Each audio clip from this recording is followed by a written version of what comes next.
Hi friends, welcome to my channel. ಇವತ್ತು ನಾನು ಎಲೆಗಡುಬು ಮತ್ತು ಜುಣುಕದ ವಡೆ ಮಾಡ್ತಾಯಿದ್ದೀನಿ. ಇಲ್ಲಿ ಸ್ವಲ್ಪ ಗೋಧಿ ಹಿಟ್ಟನ್ನು ತೊಗೊಂಡಿದ್ದೀನಿ. ಇದಕ್ಕೆ ರುಚಿಗೆ ತಕ್ಕಷ್ಟು ಉಪ್ಪು, ಸ್ವಲ್ಪನೇ ನೀರು ಹಾಕ್ಕೊಂಡು ಚಪಾತಿ ಹಿಟ್ಟಿನ ಹದಕ್ಕೆ ಹಿಟ್ಟು ನಾದ್ಕೋಬೇಕು. ಪ್ಲೀಸ್ ನನ್ನ ಚಾನಲ್ ಸಬ್ಸ್ಕ್ರೈಬ್ ಮಾಡೋದನ್ನು ಮರಿಬೇಡಿ. ಪಕ್ಕದಲ್ಲಿರುವ ಬೆಲ್ ಐಕನನ್ನು ಕೂಡ ಪ್ರೆಸ್ ಮಾಡೋದನ್ನು ಮರಿಬೇಡಿ.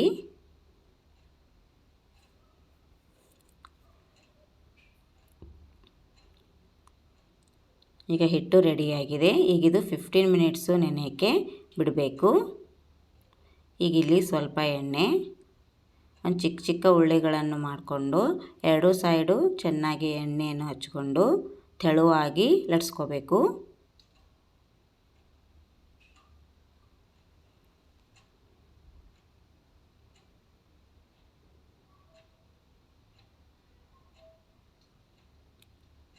ಈಗ ನೋಡಿ ಒಂದು ಪದರು ಮಡ್ಚ್ತಾ ಇದ್ದೀನಿ, ಹಾಗೆ ಇನ್ನೊಂದು ಪದರನ್ನು ಮಡ್ಚ್ಕೋಬೇಕು. ಹೀಗೆ ಕಡುಬನ್ನು ರೆಡಿ ಮಾಡಿಕೊಂಡು ಇಟ್ಕೋಬೇಕು.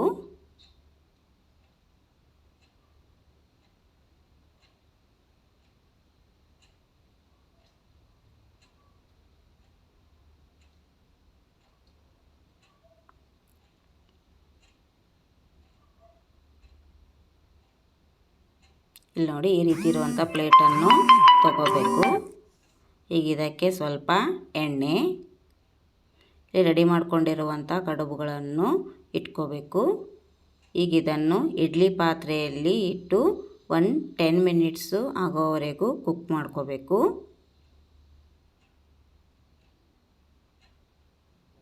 ಅದು ರೆಡಿ ಆಗುವಷ್ಟರಲ್ಲಿ ಒಂದು ಬಾಣಲೆಯಲ್ಲಿ ಸ್ವಲ್ಪ ಎಣ್ಣೆ, ಸ್ವಲ್ಪ ಸಾಸಿವೆ, ಸ್ವಲ್ಪ ಜೀರಿಗೆ, ಸ್ವಲ್ಪ ಕರಿಬೇವು, ಸ್ವಲ್ಪ ಬೆಳ್ಳುಳ್ಳಿ, ಹಸಿಮೆಣಸಿನ್ಕಾಯಿ, ಸ್ವಲ್ಪ ಅರಿಶಿಣ ಚೆನ್ನಾಗಿ ಮಿಕ್ಸ್ ಮಾಡ್ಕೋಬೇಕು. ಈಗಿಲ್ಲಿ ಸ್ವಲ್ಪ ಕಡಲೆ ಹಿಟ್ಟಿಗೆ ಸ್ವಲ್ಪ ನೀರು ಹಾಕ್ಕೊಂಡು ಚೆನ್ನಾಗಿ ಮಿಕ್ಸ್ ಮಾಡ್ಕೋಬೇಕು. ಗಂಟಾಗದೇ ಇರೋ ರೀತಿಯಲ್ಲಿ ಮಿಕ್ಸ್ ಮಾಡಿಕೊಂಡು ಅದು ಒಗ್ಗರಣೆಗೆ ಹಾಕ್ಕೊಂಡು ಚೆನ್ನಾಗಿ ಮಿಕ್ಸ್ ಮಾಡ್ಕೋಬೇಕು. ಈಗ ಅದಕ್ಕೆ ರುಚಿಗೆ ತಕ್ಕಷ್ಟು ಉಪ್ಪು, ಸ್ವಲ್ಪ ಕೊತ್ತಂಬರಿ,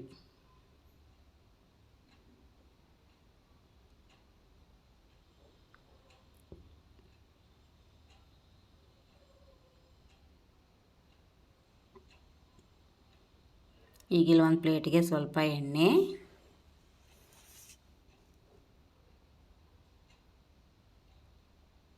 ಈಗ ಇದ್ರ ಮೇಲ್ಗಡೆ ಸ್ವಲ್ಪ ಕಾಯಿ ತುರಿ, ಸ್ವಲ್ಪ ಕೊತ್ತಂಬರಿ ಚಿಕ್ಕ ಪೀಸಾಗಿ ಕಟ್ ಮಾಡ್ಕೋಬೇಕು.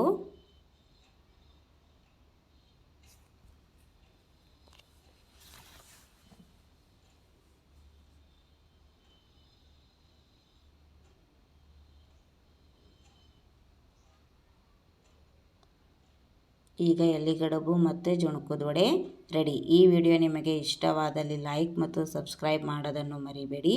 Thank you.